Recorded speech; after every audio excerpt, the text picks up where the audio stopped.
Welcome back, everyone. Ready for another deep dive? Always.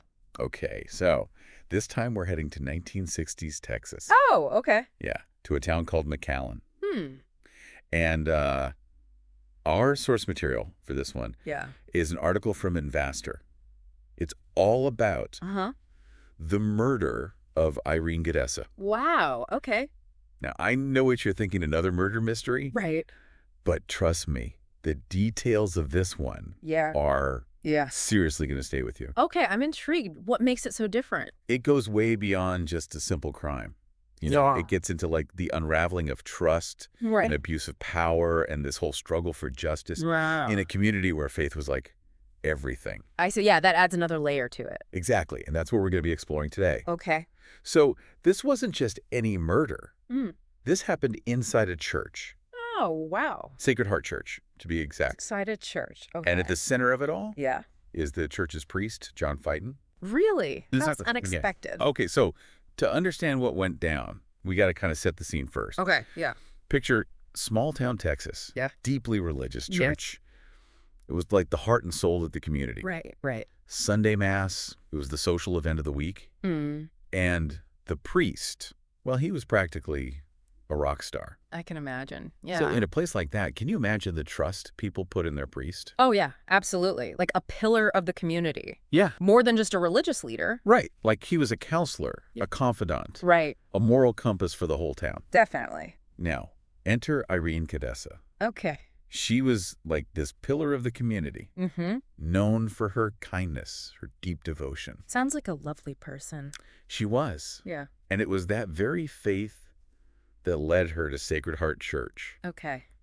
on Holy Saturday, the day before Okay. Easter Sunday. Oh, wow. That's, Kind of ironic, right? yeah, seeking solace in the church and then, Exactly. Yeah. And the man responsible for her death, John Fight, right. he was initially seen as like this grandfatherly figure. A man of God. Who would suspect him? Exactly. Yeah. It took decades for the truth to finally come out. Decades. That's a long time. It is. And what's even more disturbing Yeah. is everyone just assumed it was a random act of violence. Oh, so the community was completely blindsided. Completely. They were searching for answers, Of course. desperate to understand how something so horrible Yeah. could happen in their town. Right. Right. They had no idea the answer was right there in front of them. Hiding in plain sight. Exactly. Wow. So when the truth about John Fight did come out, Yeah. what was the reaction? I can only imagine. Devastation, Yeah. anger, a sense of betrayal. All of that. Losing a loved one is one thing, but Right. finding out it was someone you trusted, Yeah. someone who held a position of authority, Like a priest. that's a whole other level of pain. Absolutely. It's the ultimate violation of trust. It is. And think about this. This went on for decades. Right. A secret buried under layers of silence Wow. and complicity. Hmm. It really makes you think about institutions, you know? Yeah. Even those rooted in faith and morality Right. can be corrupted by power. That's a chilling thought. It is. So we have a murder, Uh-huh. a seemingly good priest, Right. and a community in shock. Yeah. But there's another layer to this story, right? Okay. This wasn't just a crime of passion. What do you mean? This was a calculated act of betrayal. Oh, wow. The investigation, though delayed, eventually revealed that Fight Yeah. wasn't just a man who made a mistake. Mm. He was a predator. Really? Yeah. He used his position to exploit others. Oh, that's awful. It is. And this wasn't an isolated incident. You're saying there was a pattern. A pattern of behavior that went unchecked for years. I see. Makes you wonder how many other victims there might have been. It does, doesn't it? Yeah. So many stories silenced by fear. And the weight of the church's influence. Exactly. This case really makes you think, doesn't it? It does. It forces us to confront the fact that darkness Yeah. can lurk anywhere, Even in the places we consider sacred. even there. You know, it's hard to even fathom what that Holy Saturday must have been like back in 1960. Yeah, the news of Irene's murder. It must have just sent shockwaves through McAllen. Totally. Imagine that fear and confusion. A murder in their church. It's like violating a sacred space. Absolutely. And back then, people really relied on their communities Right. for safety, for support. Yeah. The church wasn't just a place of worship. Uh-huh. It was the heart of everything. Social hub. Yeah. source of comfort, like the bedrock of their lives. I mean, to have that shattered. It would have been devastating. Totally devastating. And you know what's really eerie? Mm. It's that the article hints that there were already attempts to shield fight Really? right from the get-go. Wow. Like a cover-up was already in motion. As the community was mourning Irene. Yeah. Chilling, right. It is. It really speaks to the power structures at play. Totally. Protecting the church took precedence over everything else. Over justice for Irene. Exactly. Imagine challenging a priest back then. Right. Practically unthinkable. They were seen as infallible. Representatives of God on earth. Exactly. Yeah. So who else was involved in this cover-up? Right. Was it just fight, or were there others? I mean, someone must have known, or at least suspected. And chose to protect him. Out of loyalty, fear. Maybe they truly believed they were protecting the church. Right. It's like classic institutional self-preservation. At Irene's expense. Exactly. And think about what that did to the community. Living with that unspoken truth. Yeah. Knowing the person responsible was still among them. Still revered. It creates a climate of fear, suspicion, just erodes trust. Completely. Now, the article doesn't go into detail about the investigation. Right. But it does say that fight wasn't the initial focus. They were looking at other suspects. They were looking at outsiders. Someone passing through. Or maybe someone with a grudge against the church. I guess it was easier to believe that the evil came from outside. Yeah. Than from within their own community. Right. But of course, the truth has a way of coming out. So what happened? What was the turning point? Okay, so fast forward a few decades, Mm-hmm. and the case gets reopened. Okay. They had advancements in forensic technology. Oh, right. This would have been the late 80s, early 90s. Yeah. When DNA analysis was becoming more sophisticated, Exactly. so they could re-examine the old evidence. And maybe find traces of Fight's DNA. Exactly. It's a good reminder that even when things seem hopeless, Yeah. science can sometimes provide the breakthrough. Right.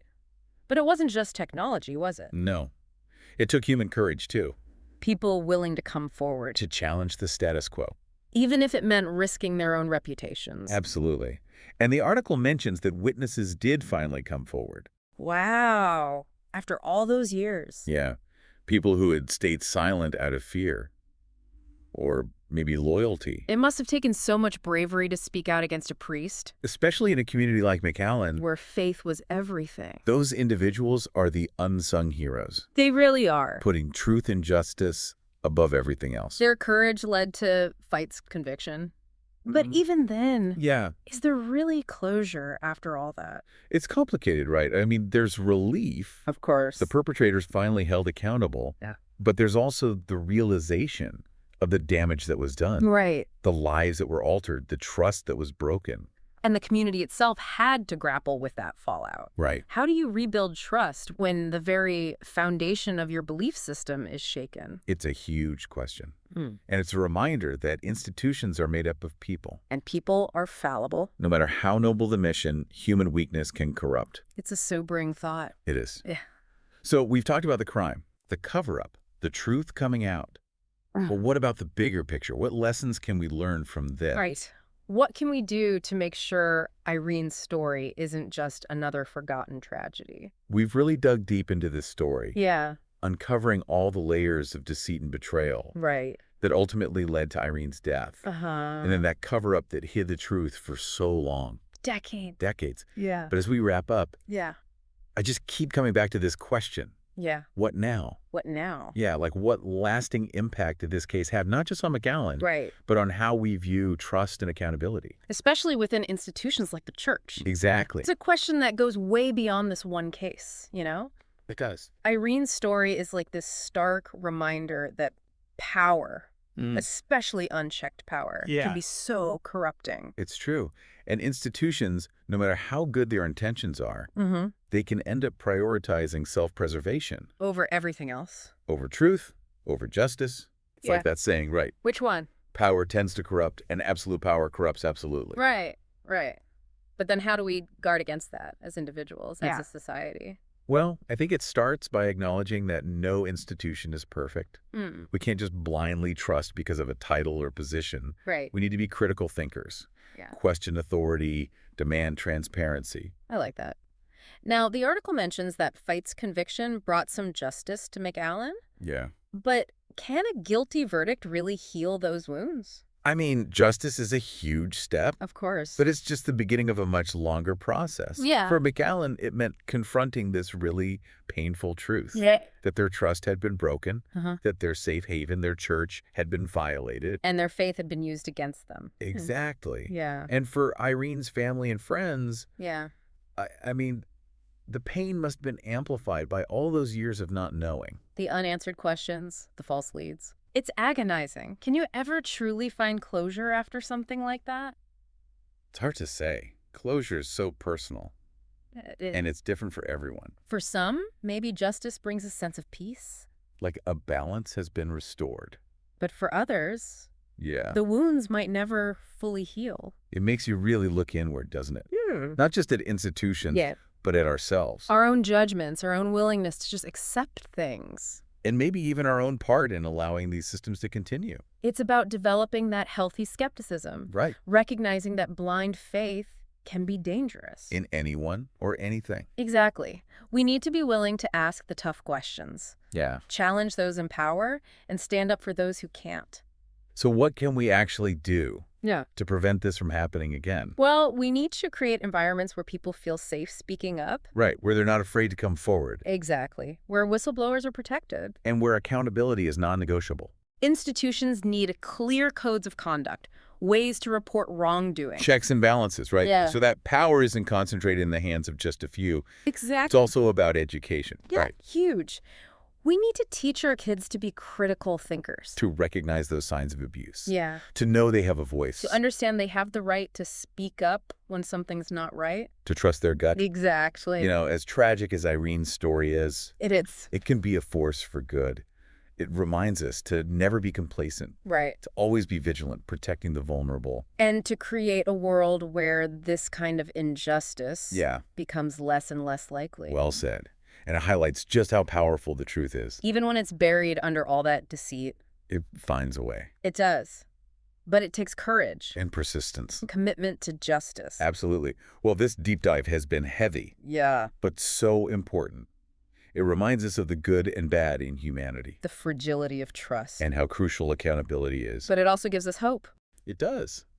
We can learn from these tragedies and create a better world. A safer world. A more just world. Thanks for joining us today, everyone. Yeah, thanks for listening. We hope you'll keep reflecting on this story and what it means to you.